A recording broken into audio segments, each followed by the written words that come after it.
জান্নাত দিবেন না দিবেন না বলেন? যারা টাকা এত টাকা দিয়ে মসজিদ নির্মাণ করে তাকে আল্লাহ জান্নাত দিবে না দিবে না বলে? বিশ্বাস হলো কিনা যে মসজিদ সাফ করনেওয়ালার যদি এত বড় সম্মান হয়, মসজিদ তৈরি করনেওয়ালার সম্মান কত বড় হতে পারে? চলেন এক মিনিট একটা মাত্র হাদিস শুনেন। আল্লাহ রসুলের জামানায় একজন মহিলা ছিল, কালো মহিলা। তো মসজিদে আসতেন ঝাড় দিতে, আল্লাহ রসুলের মসজিদে পরিষ্কার করতে আসতেন, কি করতেন, সাফ ঝাড় টাড় দিতেন। এবার কয়েকদিন হয়ে যে চার মহিলা আসে না। আল্লাহ রসুল বলছেন যে কি ব্যাপার গো, ওই যে মেয়েটা আসতো পরিষ্কার করতে মসজিদ, তার আসে না কেন? সাহাবায়ে কেরাম বলছেন ইয়া রাসূলুল্লাহ, ওই মহিলা মারা গেছে। কি মহিলা মারা গেছে? তবে তোমরা আমাকে কেন জানালে না? সাহাবায়ে কেরাম মনে করছে কি আর জানাবে, ঝাড়ু দাননি। এটা কোনো বড় লোক সম্মানিত লোক যদি হয়তো আর বেশি লোককে জানাজানি হয় কি হয় না, কিন্তু গ্রামের যদি একটা গরিব লোক মারা যায় তো অত লোককে কি জানকারি দেওয়া যায়? যায় না। কিন্তু এমএলএ সাহেব মরেছে, গোটাই মালদা জেলা থেকে সবাই জমা হয়ে যাবে, হয় কি হয় না? তবে গরিব মহিলা, ফকিরনি মহিলা, ঝাড়ুদারনি মহিলা মরেছে, কাকে জানাবে? কাউকে জানাজানি নাই। সাহাবায়ে কেরাম যে নিজেই দফন করে দিয়েছেন, দফন করে চলে এসেছেন। আল্লাহ রসুল জানেন না। আল্লাহ রসুল বলছেন কি ব্যাপার, মহিলাকে কই? কইছে মারা গেছে। দফন কখন? না তো অমুক দিন। তো দফন কখন? কইছে আমরা হয়ে গেছে, করে দিয়েছি। আল্লাহর নবী বলছেন চলো ওই মহিলার কবরের কাছে আমাকে নিয়ে চলো, ওই মহিলার কবরের কাছে আমি যাব। বিশ্ব নবী মুহাম্মদুর রাসূলুল্লাহ। এ ভাইয়া, আরে হিনে বাহুতে যাবে খালি বাহু। আপনি এদিকে অনেক জায়গা ফাঁকা আছে, আপনারা চলে আসেন, এদিকে আসেন, এই সাইড দিয়ে চলে আসেন, আমার আগে দিয়ে চলে আসেন, চলে আসেন ভাই, আল্লাহর ওয়াস্তে চলে আসেন, মসজিদের জন্য আল্লাহর ওয়াস্তে দ্বীনের খাতিরে আপনারা চলে আসেন।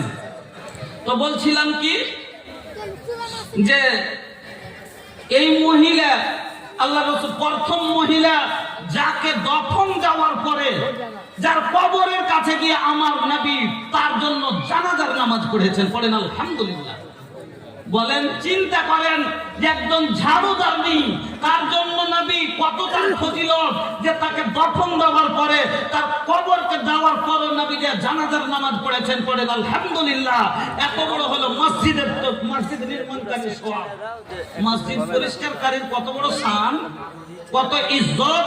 মা বোন আপনারাকে বলছি, আপনারা চেপে চেপে বসুন, বারবার রিকোয়েস্ট করছি চেপে চেপে বসুন। একটা মসজিদের ঝাড়ুদারনি যারা মসজিদ পরিষ্কার করে তার কত বড় সম্মান বুঝতে পারলেন যে যার জন্য নবী দুবার দাফন দেওয়ার পরে যায় তার কাছে জানাজার নামাজ পড়েছেন। আল্লাহু আকবার। এত বড় সম্মান হলো মসজিদে যারা ঝাড় দেয় তার।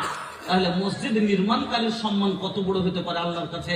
এই জন্য আল্লাহ খুশি হয়ে কি করবেন? জান্নাতে ঘর তৈরি করবেন। তুই একটা কুড়ের সমান মসজিদ, একটা খড়ের মসজিদ, ইটের মসজিদ, মাটির মসজিদ যত শক্তি নির্মাণ করতে পারলে আমার আল্লাহ করবেন কি? হীরামণি মুক্তা দিয়ে, সোনা চাঁদি দিয়ে আপনার জন্য জান্নাতে ঘর নির্মাণ করবে। বন্ধুরা আমার, তাহলে আপনারা বুঝে গেলেন, এখান থেকে দলিল পেয়ে গেলেন যে আপনারা যে মসজিদ নির্মাণকারী ইনশাআল্লাহ জান্নাতে যাবে, এতে কোনো সন্দেহ নাই। কেন? এটা আমার নবী বলে গেছেন। তা আমার নবী সত্য নবী না? আমার নবী সত্য নবী না? নবী আমার সত্য না মিথ্যা? মোহাম্মদ হারগিজ না গুফতে। আমার নবী কিরকম নবী শুনেন।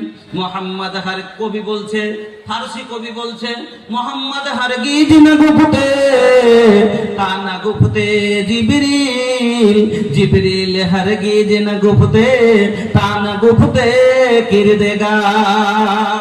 আমার নবী অতক্ষণ পর্যন্ত নিজের মুখ থেকে কোনো কথা বলতেন না যখন জিবরিল আমিন, জিবরিল আলাইহিস সালাম নবীকে না ওহী নিয়ে এসে বলতেন। আর জিবরিল আমিন অতক্ষণ পর্যন্ত নবীকে কোনো কথা বলতেন না যতক্ষণ আল্লাহ জিবরিলকে না বলতেন মুহাম্মদকে যাইয়া বলে দাও, অতক্ষণ জিবরিল আমিন কোনো কথা বলতেন না।